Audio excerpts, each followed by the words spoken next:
Hello, good morning, rats. It is I, your Lord Leonok, here with another episode, another chapter of Stephen King's novel, Fairy Tale. This is one of fantasy, it is one of grandeur, it is one of journey. So I will be here reading to you another beautiful part of a hopefully beautiful story.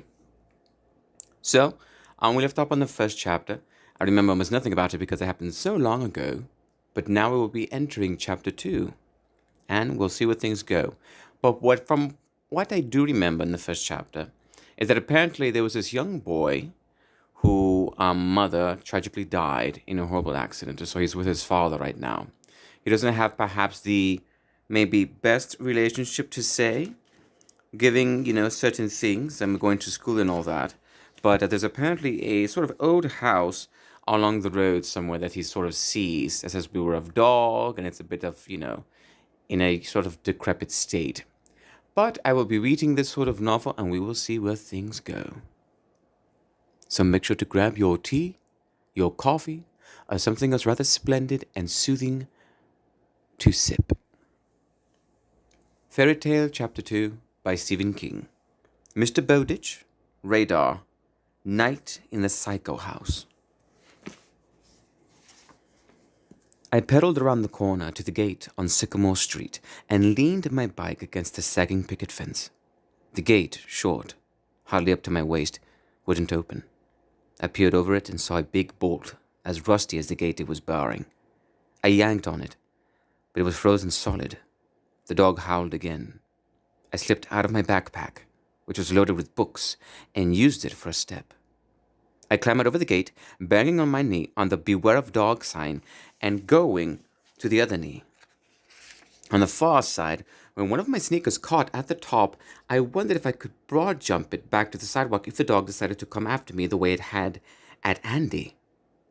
I remembered the old cliche about fear giving somebody wings and hoped I wouldn't have to find out if that was true.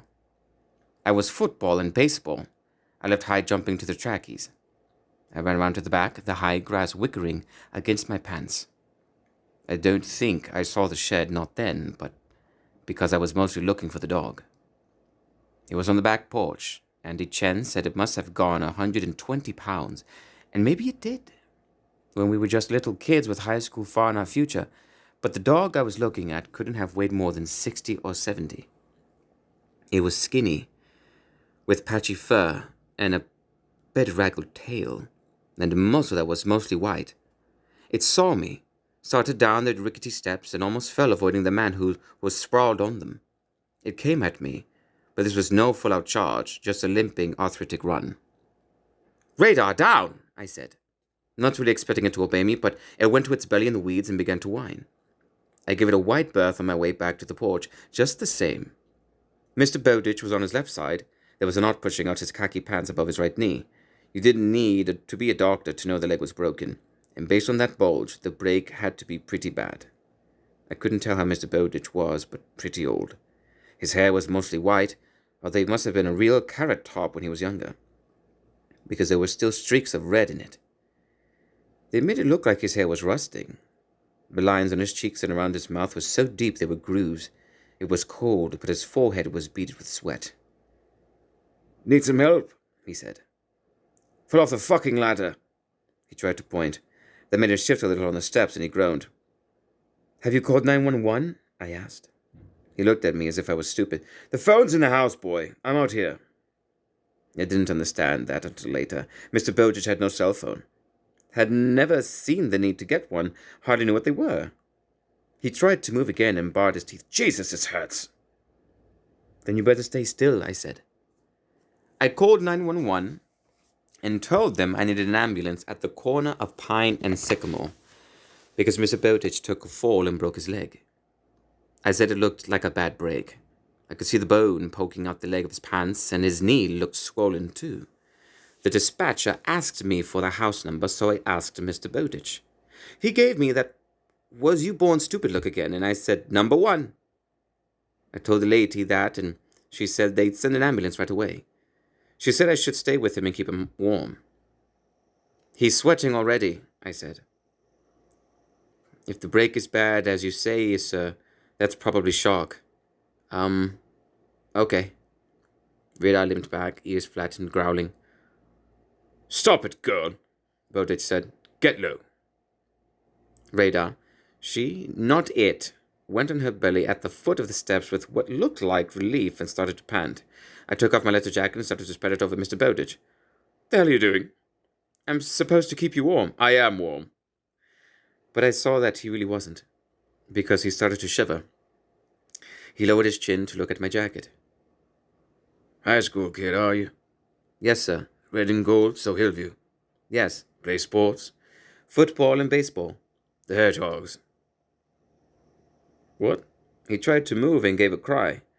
Radar pricked up his ears and looked at him anxiously. What a silly name that is. I couldn't disagree. You better not try to move, Mr. Bowditch. Steps are digging to me everywhere. I should have stayed on the ground, but I thought I could make it to the porch. Then inside. Had to try. Going to be fucking cold out here before long. I thought it was pretty fucking cold already. Glad you came. Guess you heard the old girl howling. Her first, then you calling, I said. I looked up at the porch. I could see the door, but I don't think he would have been able to reach the knob without getting up on his good knee, which I doubted he'd have been able to do. Mr. Bowditch followed my gaze. Dog door, he said. Thought maybe I could crawl through. He grimaced. I don't suppose you have any painkillers, do you? Aspirin or something stronger? Playing sports and all? I shook my head.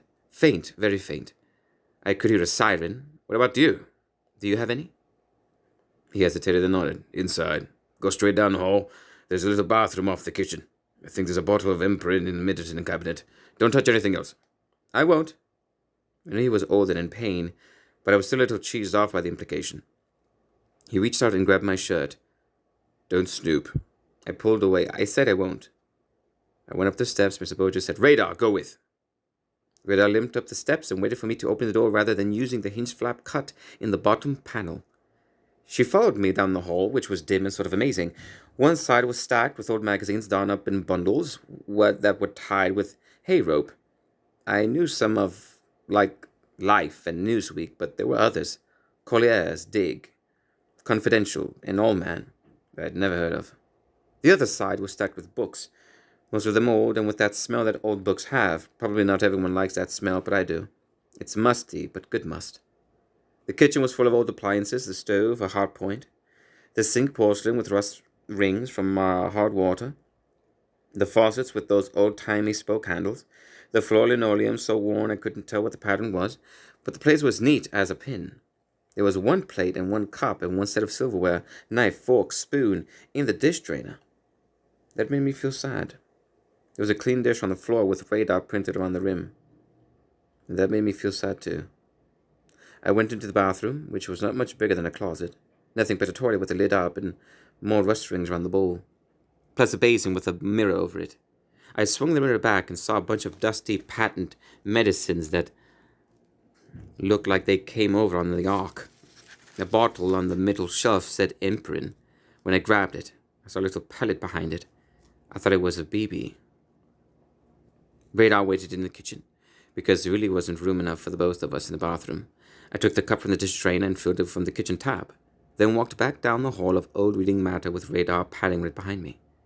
Outside, the siren was louder and closer. Mr. Bowditch was lying with his head down on one forearm. You okay? I asked. He raised his head so I could see his sweaty face and haggard, dark-ringed eyes. Do I look okay? Not really, but I'm not sure you should be taking these pills. The bottle says they expired in August of 2004. Give me 3. Geez, Mr. Bowditch, maybe you should wait for the ambulance to get... Just give him to me. Whatever doesn't kill me makes me stronger. Don't suppose you know who said that, do you? They teach you nothing these days? Nietzsche, I said. Twilight of the Idols. I'm taking world history this quarter. Bully for you. He fumbled in his pants pocket, which made him groan, but he didn't stop until he brought out a heavy ring of keys. Lock that door for me, boy. It's a silver key with a square head. The front one's locked already. Then give them back to me. I worked the silver key off the key ring, then gave the ring back. He got it into his pocket, groaning some more as he did. The siren was close now. I hoped they'd have better luck with the rusty bolt than I had had. Otherwise, they'd have to knock the gate off the hinges. I started to get up, then looked at the dog. Her head was on the ground between her paws. She never took her eyes off Mr. Bowditch. What about Radar? He gave me that was you born stupid look again. She can go inside through the dog door and out when she needs to do her business. A kid or small adult who wanted to have a look around and steal something could also use it, I thought. Yeah, but who's going to feed her?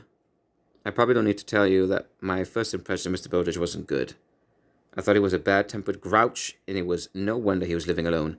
A wife would have killed him or left.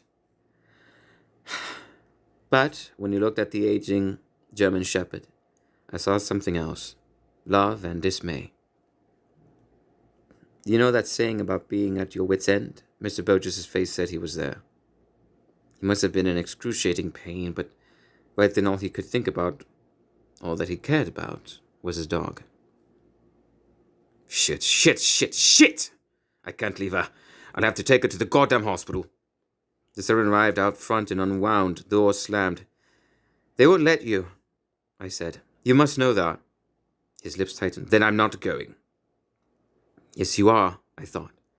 And then I thought something else. Only it didn't seem like my thought at all. I'm sure it was, but it didn't seem that way. We had a deal. Never mind picking up litter on the highway. This is where you hold up your end of it. Hello? Someone shouted. EMT's here. Is there someone who can open the gate? Let me keep the key, I said. I'll feed her. Just tell me how much. Hello? Someone answer, we're coming in. And how often? He was sweating heavily now, and the rings under his eyes were darker like bruises. Let them in before they break down the goddamn gate. He let out a harsh, ragged sigh. What a fucking mess. The man and woman on the sidewalk were wearing jackets that said Arcadia County Hospital Ambulance Service. They had a gurney with a shitload of equipment piled on it. They'd moved aside my backpack, and the man was trying his best to yank the bolt. He was having no more luck than I did. He's around back, I said. Had him calling for help. Great, but I can't get this thing. Take hold, kid. Maybe with both of us. I took hold and we pulled. The bolt finally shot back, pinching my thumb. In the heat of the moment, I hardly noticed, but by that night, most of the nail had turned black. They went alongside the house, the gurney bumping its way through the high grass, the equipment piled on top of its jittering and jiving. Radar came limping around the corner, growling and trying to sound fearsome. She was giving her best shot, but after all that excitement, I could see she didn't have much left. Down, Radar, I said. On her belly she went, looking graceful, grateful. The EMT still gave her a wide berth. They saw Mr. Bowditch sprawled on the porch steps and got busy unloading their gear. The woman made soothing comments about how it didn't look that bad and they'd give him something to make him more comfortable. He already had something, I said, and took the Emperor bottle out of my pocket. The male EMT looked at it and said, Jesus, these are ancient. Any pop this they had is long gone. CC Demerol 20 should do it. Radar was back. She gave CC a token growl, then went to her master, whining. Bowditch stroked the top of her head with a cupped hand. When he took it away, the dog huddled on the steps next to him. That dog saved your life, sir, I said. She can't go to the hospital. She can't go hungry. I was holding the silver back door key. He looked at it while Cece gave him a shot that he didn't even seem to register. He gave another harsh sigh. All right, what fucking choice do I have? Her food is in a big plastic bucket in the pantry, behind the door. She gets a cup at 6 and one at 6 in the morning if they keep me overnight. He looked at the male EMT. Will they? Don't know, sir. That's above my pay grade. He was unwrapping a blood pressure cuff. Cece gave me a look that said, yeah. They'd be keeping him overnight, and that was just for starters. Cup at 6 tonight, 6 tomorrow. Got it. I don't know how much food is left in that bucket. His eyes were starting to get glazy. If you need to buy more, go to Pet Pantry. She eats Origin Reginald Red. No meat, no snacks. A boy who knows who Nietzsche was can probably remember that. I remember, I said anyway. The male EMT had pumped up the blood pressure cuff, and whatever he was seeing didn't like it. Will I get you on the gurney, sir? I'm Craig, and this is Cece. I'm Charlie Reed, I said. He's Mr. Bowditch. I don't know his first name. Howard, Mr. Bowditch said. They made to lift him, but he told them to wait. He held Radar by the sides of her face and looked into her eyes. You'd be a good girl. I'll see you very soon. She whined and licked him. A tear ran down one of his cheeks. Maybe it was pain, but I don't think so. There's money in the floor canister in the kitchen, he said. Then his eyes cleared for a moment and his mouth tightened. Belay that. 4 canisters empty. I forgot. If you... Sir, Cece said. We really need you to get into the... He glanced at her and told her to hush a minute. Then he looked back at me. If you need to buy another bag of food, pay for it yourself. I'll pay you back, understand? Yes, I understood something else. Even with some prime dope doing a number on him, Mr. Burgess knew he wouldn't be back tonight or tomorrow night. All right, then. Take care of her. She's all I've got. He gave Radar a final stroke, ruffling her ears and nodded to the EMTs. He gave a cry through his clamped teeth when they lifted him and Radar barked. Boy! Yes?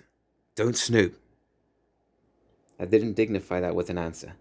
Greg and Cece more or less lifted the gurney around the side of the house so as not to joggle him too much.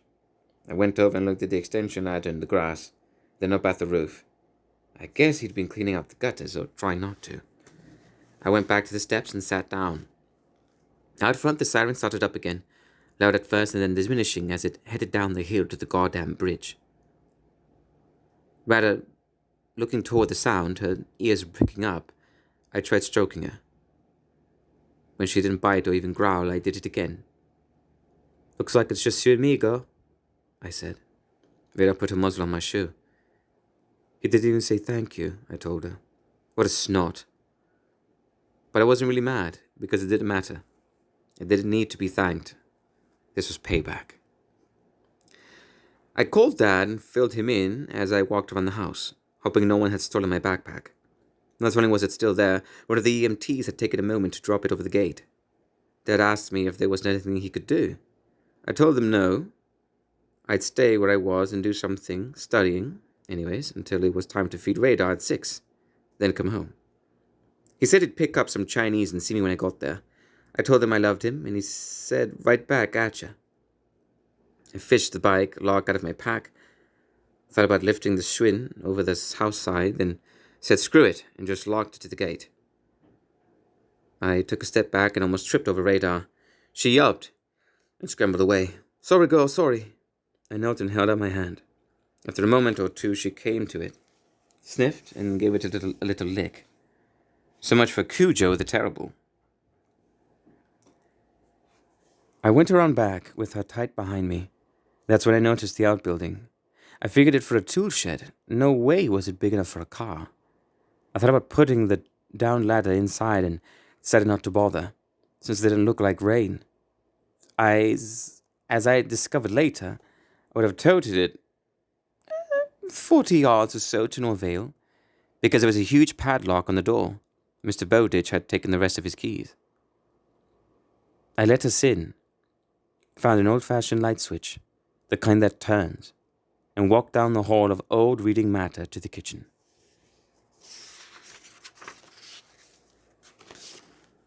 Light there was provided by an overhead frosted glass fixture that looked like part of the set dressing in one of these old TCM movies Dad liked. The kitchen table was covered with checked oilcloth, faded but clean. I decided everything in the kitchen looked like set dressing from an old movie. I could almost imagine Mr. Chip strolling in, wearing his gown or mortarboard. Or maybe Barbara Stanwyck, telling Dick Powell he was just in time for a drink. I sat down at the table. Radar went under it and settled with a small leader-like grunt. I told her she was a good girl, and she thumped her tail. Don't worry. He'll be back soon. Maybe, I thought. I spread out my books, did some math problems, and put in my earpods, and played the next day's French assignment, a pop song called Rien qu'une fois, which means something like just once. Not exactly my cup of tea, I'm more of a classic rock guy, but it was one of those songs you like more every time you hear it, until it turns into an earworm, that is, and then you hate it. I played it through 3 times, then sang along as we'd required to do in class. Je suis sûr que tu es celle que j'ai toujours entendue.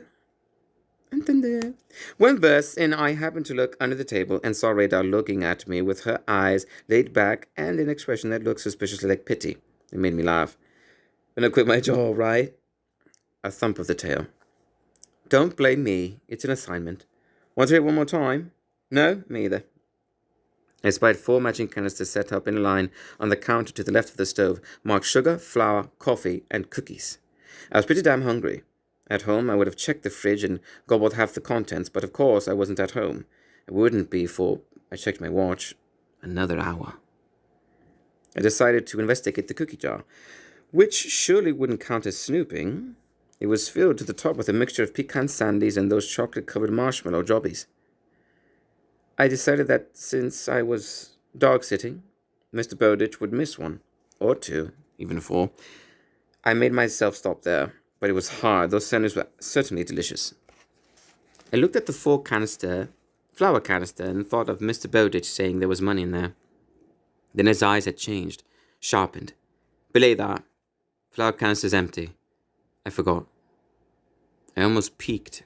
There was a time not so long ago when I would have, but those days were gone. I sat back down and opened my world history book. I plowed through some heavy stuff about the Treaty of Versailles, and German reparations. When I looked up at my watch again, there was a clock over the sink, but it was stopped. I saw it was 5:45. I decided I was close enough for government work and decided to feed Radar. I figured the door next to the fridge had to be the pantry, and I figured right. It had that good pantry smell. I pulled down the dangling cord to turn on the light and for a moment forgot all about feeding Radar. The little room was canned goods and dry goods from top to bottom and side to side. There was spam and baked beans and sardines and saltines and Campbell's soup, pasta and pasta sauce, bottles of grape and cranberry juice, jars of jelly and jam, cans of veggies by the dozens and maybe hundreds. Mr. Bowditch was all set for the apocalypse. Radar gave a "don't forget the dog" whine. I looked behind the door and there was her plastic food canister. It had to hold 10 or 12 gallons full, but the bottom was barely covered. If Bowditch was in the hospital for a few days or even a week, I would have to buy more. The cup measure was in the canister. I filled it and poured the kibble into the dish with her name on it. Radar went at it with a will, tail wagging slowly from side to side. She was old but still happy to eat. I guess that was good. "You take it easy now," I said, pulling on my jacket. "Be a good girl and I'll see you in the morning." Only it wasn't that long. Dad and I picked on Chinese food and I gave him the expanded version of my afternoon adventure, starting with Bowditch on the steps, progressing to the Hall of Old Reading Matter and finishing with Doomsday Pantry. "Hoarder," Dad said. "See my share of it, usually after the hoarder in question dies, but the place is clean, you say?" I nodded. "The kitchen, at least. A place for everything and everything in its place. There was some dust on the old medicine bottles in the little bathroom, but I didn't see anywhere else." "No car?" "Nope. And not room for one in his tool shed." "He must have his groceries delivered. And of course there's always Amazon, which by 2040 will be the world government the right-wingers are so afraid of. I wonder where his money comes from and how much is left." I wondered that too. I think that kind of curiosity is pretty normal in people who've come within a whisker of going broke. Dad got up. "I bought and carried. Now I need to clear some paperwork. You clean up."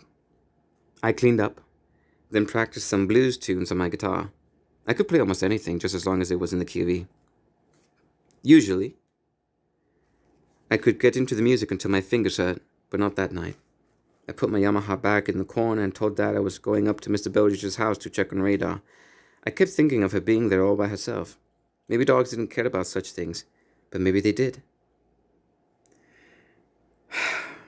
"Fine, as long as you don't decide to bring her back."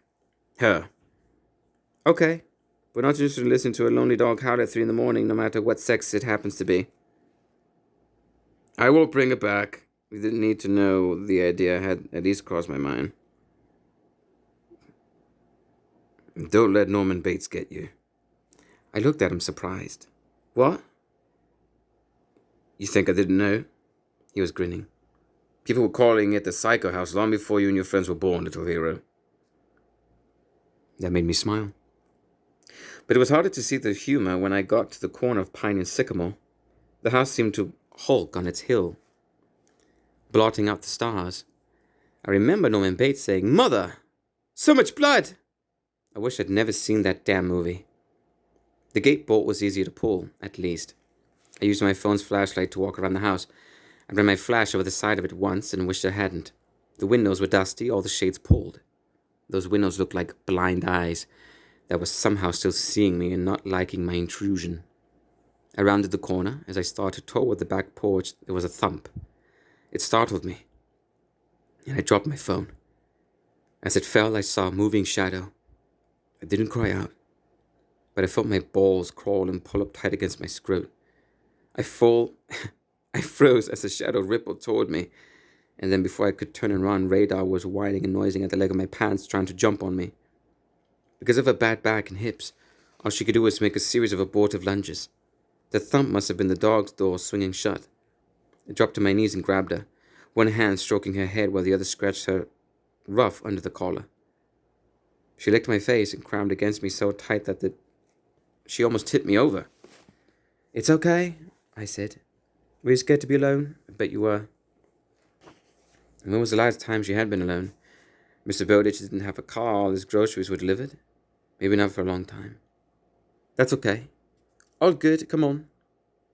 I picked up my phone, gave my balls a second to settle back into their proper place, then went to the back door with her walking so close beside me that her head kept bumping my knee. Once upon a time, Andy Chen had encountered a monster dog in the front yard of his place, or so he said, but that was years ago. This was just a scared old lady who'd heard me coming and bolted out through her dog door to meet me. We went up the back porch steps. I unlocked the door and used the turn switch to light the hall of old reading matter.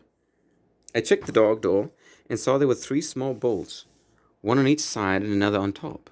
I reminded myself to run them before I left so Radar wouldn't go wandering. The backyard was probably fenced like the front one, but I didn't know that for sure. For the time being, she was my responsibility. In the kitchen, I knelt in front of Radar and stroked the sides of her face. She looked at me attentively, ears pricked. "I can't stay, but I'm going to leave a light on and I'll come back tomorrow morning and feed you, okay?"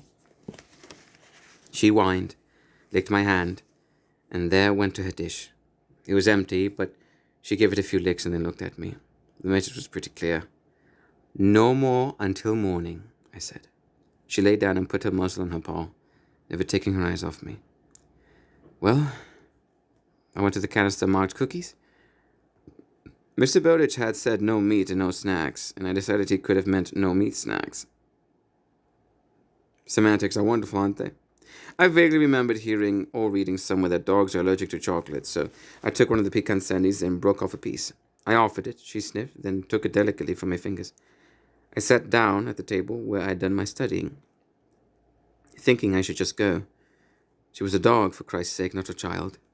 She might not like being alone, but it wasn't like she was going to get into the cabinet under the sink and drink bleach. My phone buzzed. It was Dad. "Everything okay there?" "Fine, but it's good I came. I left the dog door open. She came out when she heard me." No need to tell him that when I saw that moving shadow, I had a single flash of Janet Lake in the shower, screaming and trying to avoid the knife. "Not your fault. You can't think of everything. Coming back? Pretty soon." Looked at Radar looking at me. "Dad, maybe I should..." "Bad idea, Charlie. You've got school tomorrow. She's a grown-up dog. She'll be fine overnight." "Sure, I know." Radar got up, a process that was a little painful to watch. When she got her hindquarters under her, she walked off into the dark of what was probably the living room. "I'll just stay a few minutes. She's a nice dog." "Okay." I ended the call and heard a low squeaking sound. Radar came back with a toy in her mouth.